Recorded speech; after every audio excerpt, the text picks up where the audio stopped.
Halo teman-teman semuanya, perkenalkan nama saya Noval Agustian, saya dari Universitas Diponegoro, Fakultas Sekolah Vokasi, Program Studi Teknologi Rekayasa Otomasi. Jadi di sini saya akan membuat video mengenai tutorial caranya mendownload beberapa aplikasi editor di programming. Di sini sebelumnya kita sudah belajar melalui website yaitu Scratch, Replit, dan aplikasi yaitu seperti flowchart ya teman-teman. Nah, di sini sebelumnya kan kita sudah menggunakan Replit dan Scratch teman-teman. Nah, itu menggunakan web. Nah, ketika kita menggunakan web itu, kita aplikasi learning-nya itu tidak berjalan di laptop kita. Jadi itu aplikasinya akan berjalan di website dan tidak terbaca di aplikasi laptop kita. Nah, di sini saya ada beberapa aplikasi yang akan membantu kita dalam belajar program dan coding. Yang pertama itu ada namanya VS Code, lalu ada PyCharm, lalu ada Windsurf, lalu yang selanjutnya itu ada Cursor. Nah, untuk Windsurf dan Cursor ini aplikasi yang berbasis AI ya teman-teman. Nah, untuk PyCharm dan VS Code itu juga bisa berbasis AI, tapi nanti kita perlu ekstensinya terlebih dahulu. Nah, di sini saya sudah punya aplikasinya, yaitu berupa Cursor, PyCharm, VS Code, dan juga di sini saya juga punya Windsurf ya teman-teman. Nah, ini teman-teman. Di sini saya juga punya Windsurf. Oke. Lalu di sini saya ingin memberikan caranya untuk mendownload aplikasi dari VS Code dulu ya teman-teman. Yes. Oke. Di sini teman-teman bisa langsung saja ke website resminya VS Code, yaitu di codevisualstudio.com. Nah, di sini teman-teman bisa download for Windows ya teman-teman. Atau mungkin teman-teman yang memiliki laptop berupa MacBook yang berbasis OS, teman-teman juga bisa mendownloadnya teman-teman. Jadi di sini opsi karena laptop saya itu berupa Windows, jadi di sini dia akan mendownload berupa Windows teman-teman. Oke, nanti di sini bisa langsung di-download saja. Selanjutnya ada aplikasi yang namanya Windsurf. Nah, di sini teman-teman bisa langsung ke website resminya, yaitu berupa windsurf.com. Nah, di sini teman-teman bisa langsung download ke bagian sini.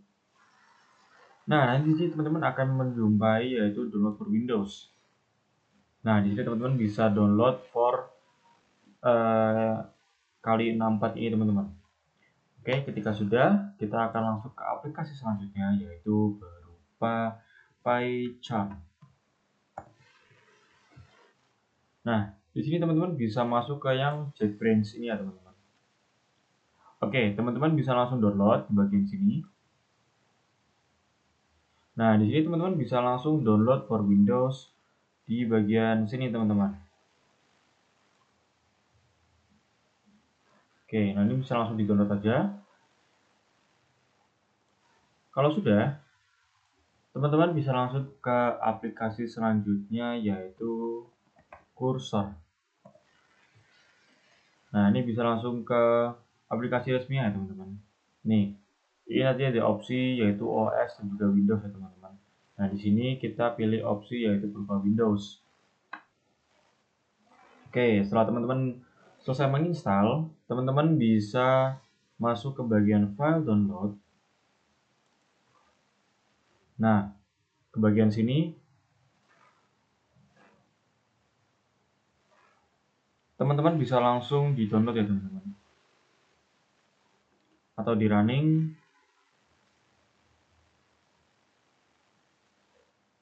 Nah, di sini karena saya sudah terinstall, jadi kita tidak perlu. Jadi teman-teman bisa langsung running-running aja seperti ini untuk menginstalnya ya teman-teman. Nah, ini accept the agreement. Oke, next.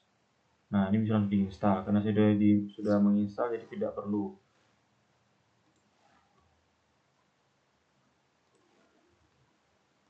Oke. Oke, selanjutnya teman-teman, saya punya aplikasi tambahan yaitu berupa Python. Nah, di sini fungsinya Python itu supaya teman-teman kalau ingin mendownload atau menggunakan Python itu supaya bisa terbaca di laptop kalian teman-teman. Oke, ini bisa langsung di-download saja. Nah, kita masuk ke aplikasi yang pertama. Oh, jangan dulu. Setelah teman-teman mendownload aplikasi Python tadi, teman-teman bisa menggunakan CMD atau command prompt atau terminal di laptop teman-teman. Nah, di sini bisa dibuka aja. Di sini saya ingin mengetahui dari versi Python yang kita gunakan sekarang. Nah, ternyata versi Python yang digunakan pada laptop saya yaitu versi 3.13.7. Oke, itu teman-teman. Nah, sekarang teman-teman bisa dibuka setiap Visual Studio-nya.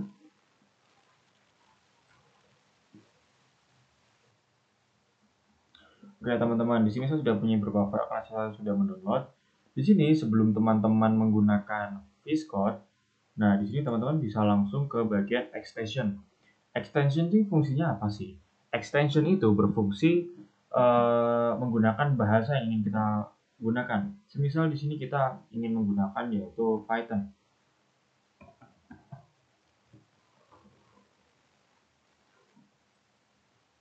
Nah, di sini teman-teman bisa mendownload yang namanya Python ini, teman-teman.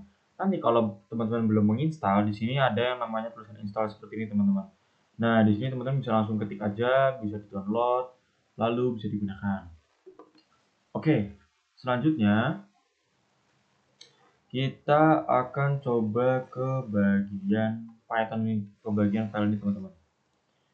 Oke, jadi di sini ketika kita ingin membuat sebuah file berbasis bahasa Python, kita bisa menggunakan yang namanya kata akhir PY, teman-teman. Seperti biasa main Python itu menggunakan namanya PY. Misal di sini saya ingin menggunakan kelas titik PY. Nah, ini otomatis dia akan membentuk sebuah program Python, teman-teman. Nah, coba. Nah, di sini langsung bisa. Sekarang kita tes dulu, teman. Misal print hello, baik, kita running.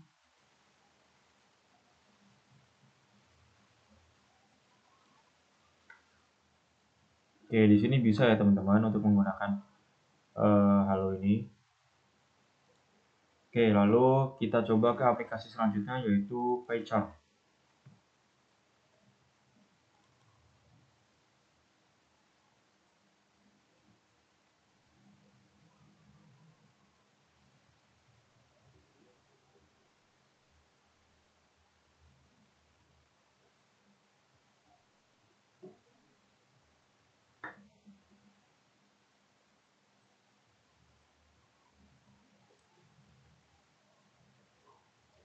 Oke, teman-teman, di sini saya punya beberapa program ya, teman-teman. Oke, sekarang saya ingin menambahkan sebuah program untuk kita belajar. Nah, di sini teman-teman bisa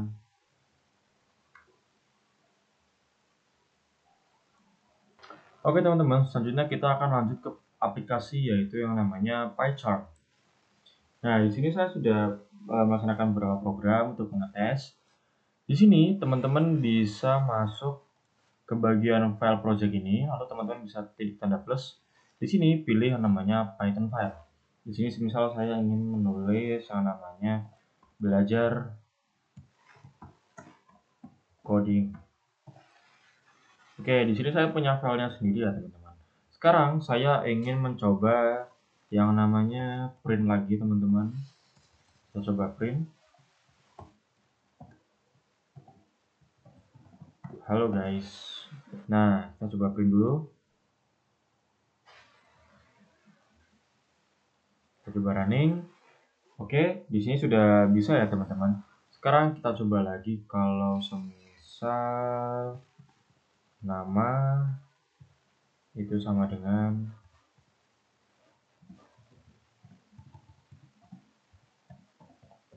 input.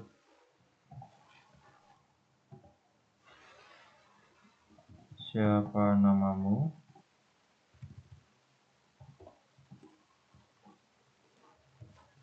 Lalu print.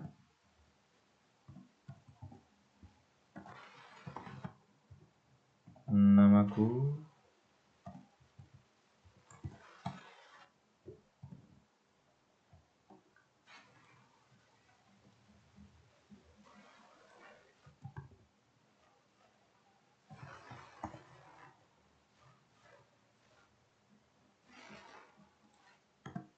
Oke, di sini berhasil lah teman-teman.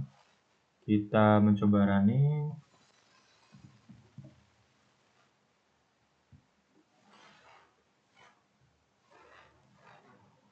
Oh, salah.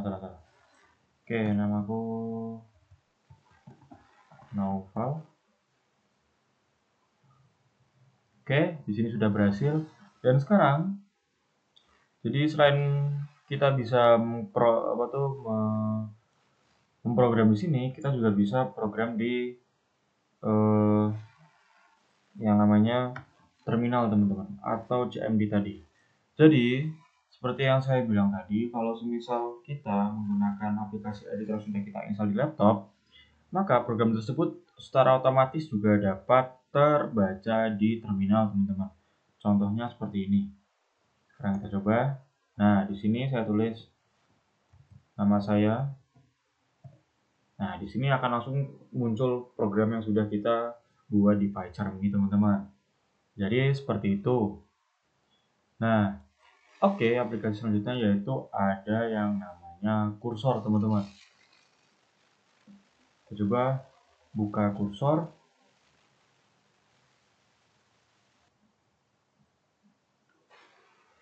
Oke, sambil menunggu kita juga akan mencoba yang namanya Windsurf.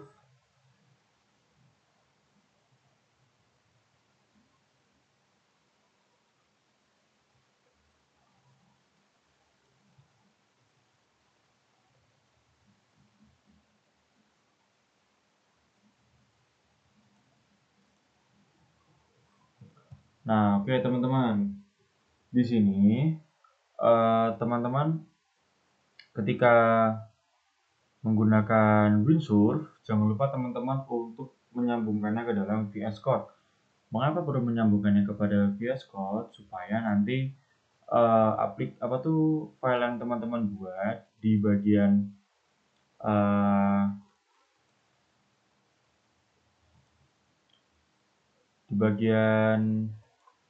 VS Code bisa tersambung ke dalam Windsurf teman-teman. Dan di sini ketika teman-teman sudah menggunakan VS Code, teman-teman tidak perlu menginstal extension lagi teman-teman karena sudah tersambung dengan VS Code.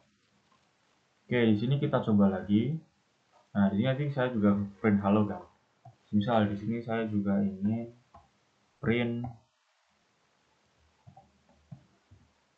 nasi padang. Pakai di sini juga bisa. Kita coba running. Oke, ternyata bisa ya teman-teman. Sekarang kita coba lihat di VS Code apakah tersambung. Nah, ternyata tersambung ya teman-teman. Sekarang kita sudah menggunakan seperti ini.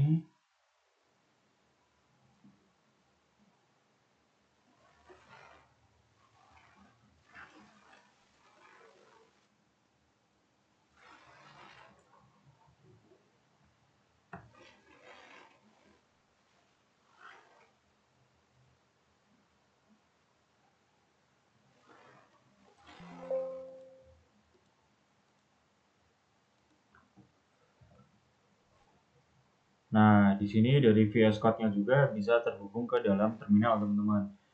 Ini hampir sama dengan PyCharm, teman-teman. Oke, selanjutnya kita akan masuk ke dalam kursor, teman-teman. Nah, di sini kursor itu juga sama seperti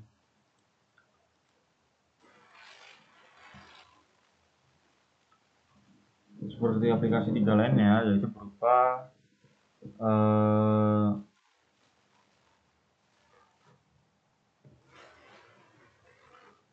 sama seperti ini teman-teman, apa namanya, aplikasi yang lainnya. Jadi di sini sama teman-teman juga perlu login dulu teman-teman seperti tadi. Lalu di sini kita coba lihat.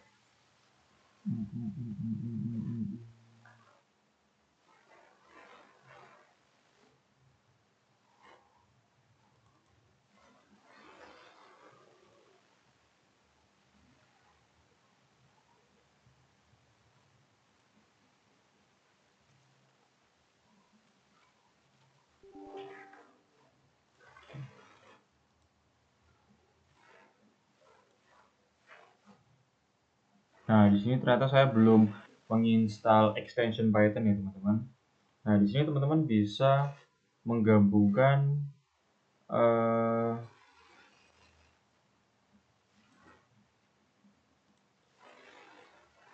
gabungan, bisa menginstal dari sini teman-teman. Kita install dulu untuk di aplikasi Cursor. Nah, oke, kita tunggu saja. Oke, jadi begitu teman-teman untuk mengenai aplikasi yang akan membantu kita dalam menggunakan pemrograman. Nah, di sini saya juga ingin memperkenalkan, tadi kita kan sudah menginstal juga yang namanya Python. Nah, di sini kita coba gunakan Python ini tanpa menggunakan aplikasi editor. Nah, otomatis dia akan langsung muncul seperti terminal seperti ini, teman-teman. Nah, misal di sini saya ingin menggunakan yang namanya print selamat datang. Kita coba, nah dia juga langsung bisa keluar seperti ini, teman-teman. Nah, ini sama juga. Oke, jadi seperti itu mengenai aplikasinya. Sekarang saya ingin menjelaskan satu persatu ya, teman-teman, mengenai aplikasi yang kita gunakan tadi.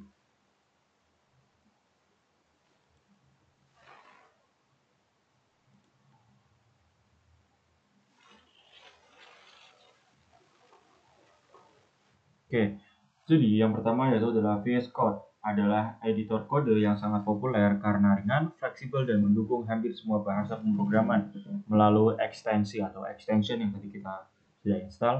VS Code cocok untuk pemula hingga profesional karena tampilannya sederhana namun bisa diperluas dengan ribuan plugin, termasuk AI seperti GitHub, Copilot, atau Medium. Kelemahannya banyak fitur penting yang harus ditambahkan secara manual melalui extension. Yang kedua yaitu adalah Windsurf. Pada dasarnya aplikasi VS Code yang sudah ditingkatkan dengan AI, tampilannya mirip VS Code, tetapi AI sudah terintegrasi sangat kuat sehingga proses menulis kode debuging hingga perbaikan otomatis bisa dilakukan dengan lebih cepat. Windsurf lebih cocok untuk pemula yang ingin belajar sambil dibantu AI untuk programmer yang ingin menulis kode lebih efisien, namun sebagai aplikasi baru, fiturnya belum selengkap VS Code. Yang ketiga yaitu adalah PyCharm, adalah IDE atau Integrated Development Environment, khususnya untuk Python yang dibuat oleh JetBrains. Jadi PyCharm ini otomatis memiliki bahasa pemrograman yaitu Python atau Python. Dibanding editor lain, PyCharm memiliki fitur paling lengkap untuk Python, seperti auto import debugger canggih, virtual environment manager, profiling, refactoring, hingga integrasi database. Karena lengkap, PyCharm terasa lebih berat dan cocok untuk aplikasi besar untuk pengembangan profesional, bukan untuk komputer dengan spesifikasi rendah. Cursor adalah Yang satunya itu adalah Cursor, adalah editor kode modern yang berfokus pada AI. Mirip Windsurf tetapi fitur AI-nya lebih diarahkan pada tulisan ulang kode, refactoring otomatis, dan auto-generate kode dalam jumlah besar. Cursor sangat cocok untuk programmer yang ingin bekerja cepat dan sangat mengandalkan bantuan AI. Editor ini ringan, mendukung banyak bahasa, namun beberapa fitur tergantung pada koneksi internet, teman-teman. Nah, mungkin itu saja yang dapat saya sampaikan mengenai instalasi 4 aplikasi tersebut. Oke teman-teman, selanjutnya kita akan belajar mengenai membaca dan menulis file dalam Python, teman-teman. Nah, di sini kenapa sih membaca, belajar, dan menulis file itu penting?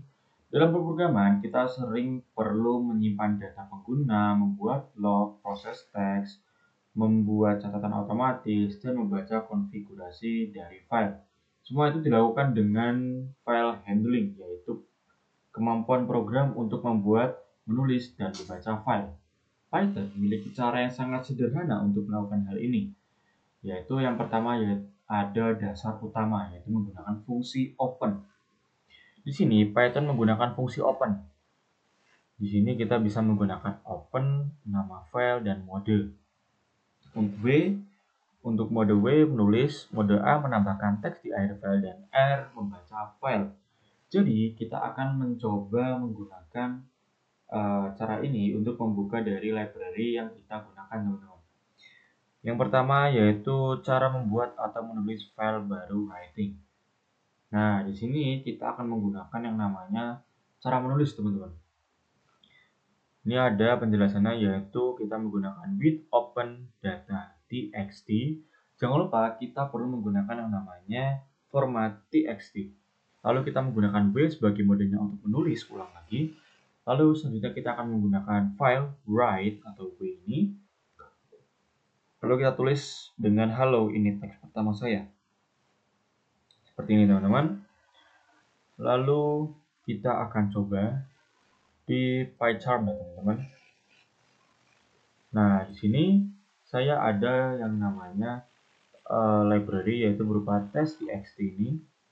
Di sini saya tulis novel otomasi dan saya akan mencoba membukanya, teman-teman.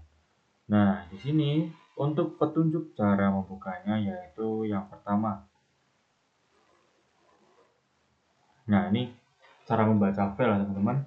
Yang pertama kita perlu memprogram yaitu menggunakan with open yaitu data.txt, lalu ada R untuk membaca, dan as file titik 2 isi sama dengan, nah ini kita menggunakan variabel, teman-teman. Isi sama dengan file titik read lalu tanda kurung kosong dan print isi, teman-teman. Nah, di sini kita akan coba, teman-teman, di PyCharm. Nah, di sini kita coba running. Nah, di sini dia akan langsung muncul novel otomasi. Kita menggunakan OpenTXT, di sini test.txt, dan kita menggunakan file yang ini, teman-teman. Nah, ini berisikan tulisan yaitu novel otomasi. Misal kita ingin mengganti nama filenya menjadi novel.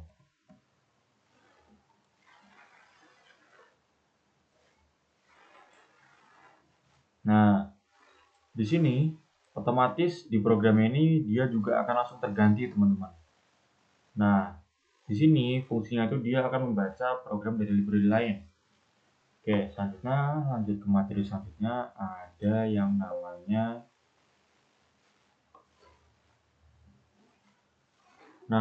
membuat atau menulis file baru. Nah, di sini kita menggunakan kode yaitu with open data.txt, lalu ada menggunakan W as file. Nah, di sini kita beda lagi, kita tidak menggunakan yang namanya variabel. Kita menggunakan file langsung write, lalu kita tulis hello, ini teks pertama saya.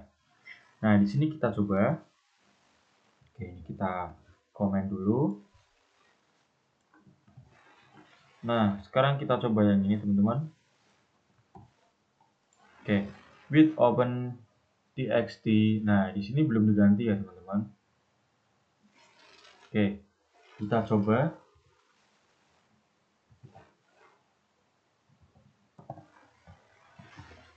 Novel. Oke, kita coba. Nah, di sini dia akan tulis halo semua. Apakah itu terjadi? Nah, ternyata di file novel.txt ini dia akan langsung terganti menjadi halo semua.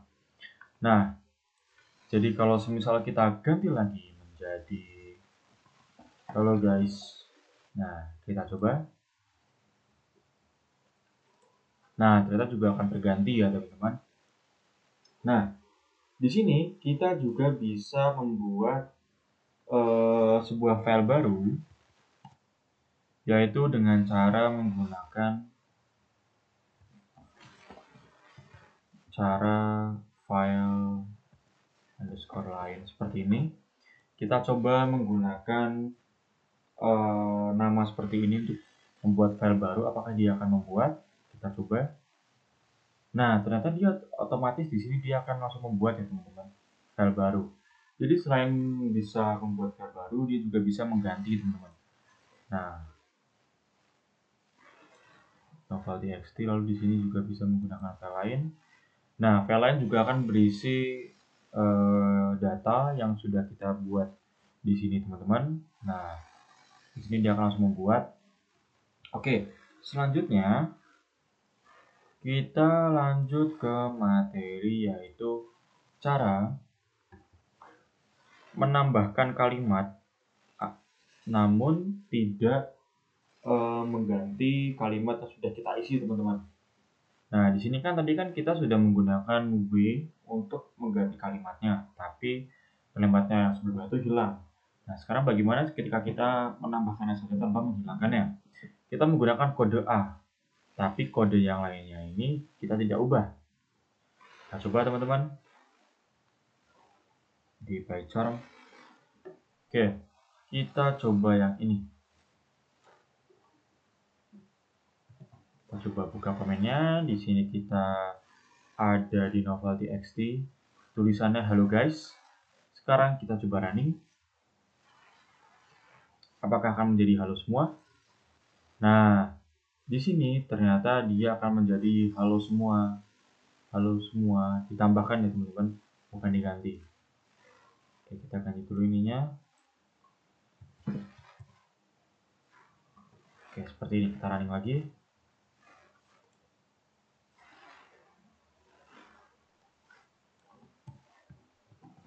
Halo guys. Lalu kita coba. Salah. Oke, gak apa, kita coba bikin lagi ya teman-teman. Oh, nggak perlu. Masih ada di sini. Oke, kita coba running lagi. Kita lihat. Nah, di sini halo guys, lalu ada halo semua, gitu ya teman-teman.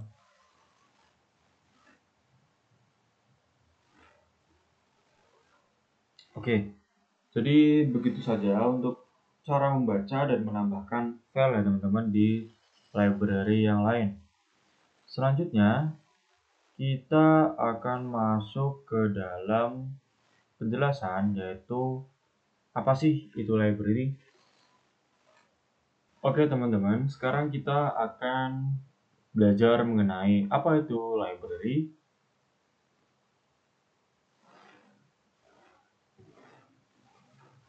Jadi, library adalah kumpulan kode yang sudah dibuat sebelumnya dan bisa langsung digunakan oleh programmer tanpa harus menulis semuanya dari nol. Library biasanya berisi fungsi, kelas, atau modul yang menyelesaikan tugas tertentu sehingga kita dapat mempercepat proses pembuatan program. Penjelasan sederhana, bayangkan kamu ingin membuat sebuah aplikasi. Daripada membuat semuanya sendiri, kamu bisa memakai alat bantu yang sudah tersedia. Nah, alat bantu yang tersedia itu yaitu seperti library. Contohnya, kamu ingin menghitung matematika secara kompleks, gunakan library math. Kalau ingin bekerja dengan waktu, gunakan library time. Kalau ingin membuat grafik modern, gunakan pihak ketiga seperti matplotlib. Dengan library, kamu tidak perlu menggunakan fungsi dari nol. Mengapa library itu penting? Yang pertama, menghemat waktu. Yang kedua, mengurangi error. Yang ketiga, membuat kode lebih rapi dan pendek. Yang keempat, memperluas kemampuan Python. Nah, di sini Python standar tidak bisa membuat GUI. Nah, kita menggunakan library berupa Tinker. Lalu Python standar tidak bisa mengolah gambar, maka kita menggunakan Payload. Lalu yang ketiga, Python standar tidak bisa menggunakan API Cuata, maka kita harus menggunakan request, teman-teman. Nah, oke, jadi seperti itu penjelasan mengenai library, teman-teman. Oke, selanjutnya kita akan belajar bagaimana kita menggunakan sebuah fungsi. Itu hampir sama ketika kita menggunakan library, teman-teman. Nah, sekarang kita akan belajar menggunakan time di Python. Jadi di sini fungsinya ini kita akan membuat sebuah program yang akan menghasilkan waktu yang sudah kita tentukan. Di sini kita di jam 17.01 dan kita akan menggunakan waktu time sleep import time. Jangan lupa kita menggunakan import time. Di sini kita menggunakan library time. Nah, di sini kita akan memberhentikan waktu sebanyak 2 detik. Nah, di sini lalu kita akan menambahkan waktu yang telah kita buat. Jadi kita coba. Nah, setelah program digunakan selama 2 detik, maka dia akan memunculkan waktu berupa 17.02.29. Nah, di sini itu fungsi untuk waktunya teman-teman, tampilan waktunya. Nah, di sini now time, source time, kita menggunakan fungsi seperti ini, str time. Dia akan menampilkan percent, hours, minutes, and second. Lalu kita print semuanya. Lalu kita akan menghasilkan ini semua. Jadi begitu teman-teman. Selanjutnya kita akan coba membuat sebuah library random. Jadi kita akan membuat sebuah pilihan angka random dan nama random teman-teman. Di sini kita menggunakan variabel angka yang berupa random region dari angka 1 dan angka 10. Lalu kita print angka acaknya. Nah, di sini kita juga punya daftar nama. Kita punya Elzan, Romo, dan Ical. Di sini pilihannya random choice daftar nama. Jadi kita random dari nama ini, lalu kita akan print pilihan dari variabelnya ini. Kita akan coba teman-teman. Nah, di sini dia akan menghasilkan angka acak dari angka 1 sampai angka 10. Lalu di sini dia akan mengacak nama dari yang dipilih, yaitu dari Elzan, Romo, dan Ical. Dia akan memilih Ical. Kita coba lagi. Nah, di sini dia akan mengacak lagi mendapat nomor 2 dan Romo, lalu angka 3 dan Romo, angka 2 dan Ical. Lalu angka 7 dan Romo lagi, angka 7 dan Ical, angka 10 dan Ical, angka 10 dan Romo, dan angka 5 Elzan. Begitu teman-teman. Oke, selanjutnya kita akan membuat program OS teman-teman. Nah, di sini fungsi program OS itu untuk mengelola data file kita teman-teman di sini, atau data folder kita di sini. Nah, di sini saya akan mencoba dari mulai memberikan keterangan dari folder yang ada di sini. Kita coba running. Oke, jadi di sini kita merunning dari lokasi folder yaitu DC Users Novel PyCharm Project. Jadi kita menggunakan PyCharm ini di dalam file novel ini teman-teman. Oke teman-teman, sekarang kita akan lanjut ke bagian VS Code. Nah, sekarang saya akan membuat sebuah sistem GUI yang akan membantu kita dalam membuat sebuah program tentang pemesanan ayam gepuk, teman-teman. Di sini saya sudah punya kodenya. Oke. Nah, sebelum itu teman-teman perlu menginstal yang namanya extension berupa GitHub Copilot. Bagian extension seperti ini. Nah, fungsinya itu supaya AI kita menjadi lebih cerdas. Nah, di sini kita menggunakan GitHub Copilot untuk membantu kita dalam membuat sebuah program. Nah, sekarang kita coba dulu untuk copy semua file, semua kode yang ada di dalam Replit ini teman-teman. Oke, kita coba prompt.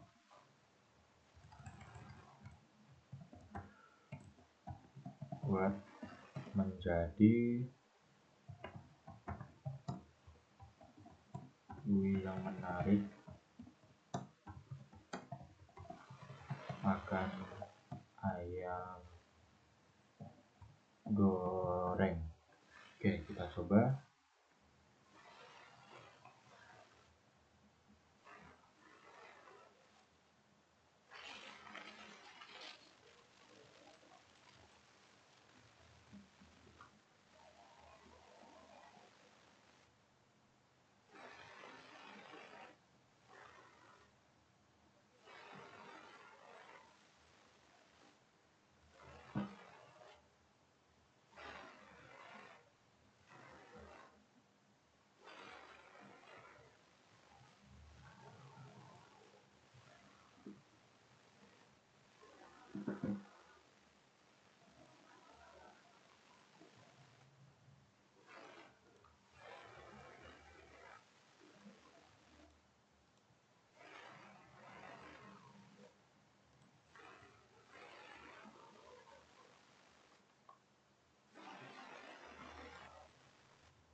Oke teman-teman, saya lupa menggantinya ya, teman-teman. Oke, kita coba lagi. Oke, buat menjadi program GUI yang menarik dengan tema ayam goreng. Nah, di sini sudah menggunakan Claude Haiku yang dari GitHub Copilot, teman-teman. Nah, di sini terlihat lebih cepat ya, teman-teman.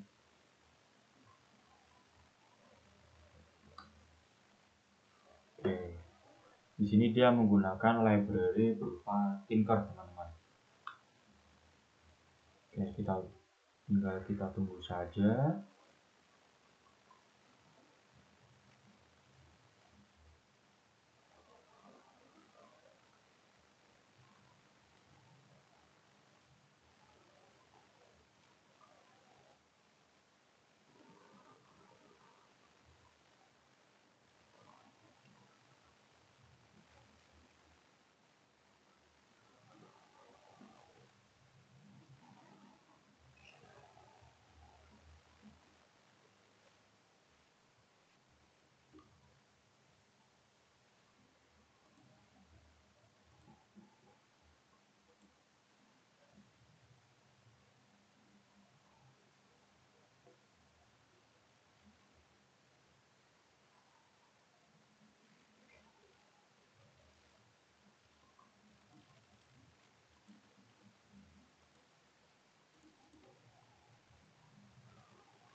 Oke, di sini sudah bisa ya, teman-teman. Sekarang kita coba running dulu.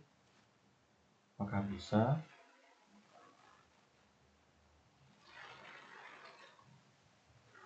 Oke, ternyata sudah ada, teman-teman. Nah, di sini sudah terbuat berupa sistem GUI. Nah, di sini sekarang kita coba memesan satu ayam gepuk original, lalu ayam gepuk spesial, ayam gepuk cabai hijau.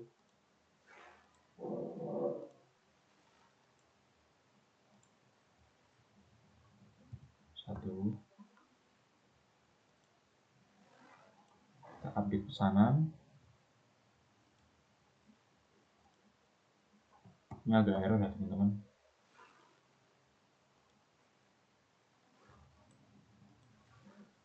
Oke, kita klik dulu, jangan lupa.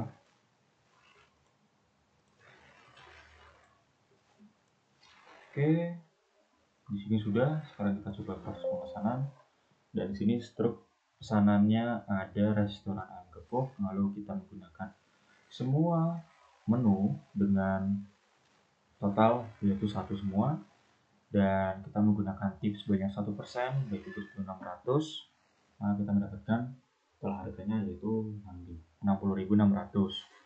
Oke, jadi mungkin begitu saja ya, teman-teman, untuk program yang saya gunakan untuk membuat GUI, teman-teman. Oke, terima kasih teman-teman sudah menonton video saya. Mungkin itu saja dari saya. Bila ada kesalahan, mohon maaf. Terima kasih. Wassalamualaikum warahmatullahi wabarakatuh.